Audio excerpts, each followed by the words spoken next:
All right, it is summertime and that means barbecue season. I wanted to grill on my deck, so I got this fireproof barbecue mat here. Let's open it up.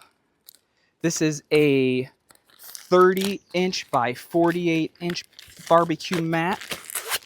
And this just goes directly underneath.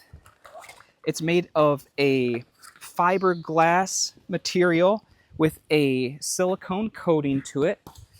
So it is waterproof and fireproof, so it's easy to clean up. I'm just going to show you how simple this is. You're just going to set it down right here, and then you can just simply put your grill right on top of it just like that.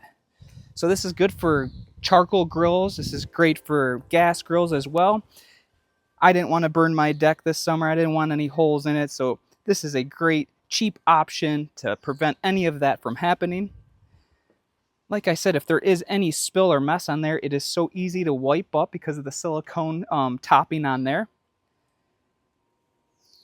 Just a great overall design. It's a perfect size for this grill right here. If you are ready for barbecue season this summer, you're ready for the cookouts, you're ready for the graduation parties, and you're wanting to grill, I highly recommend picking up one of these mats. That way you don't burn your deck or anything on your concrete or anything like that. So pick up one of these today. I highly recommend. Thanks for watching.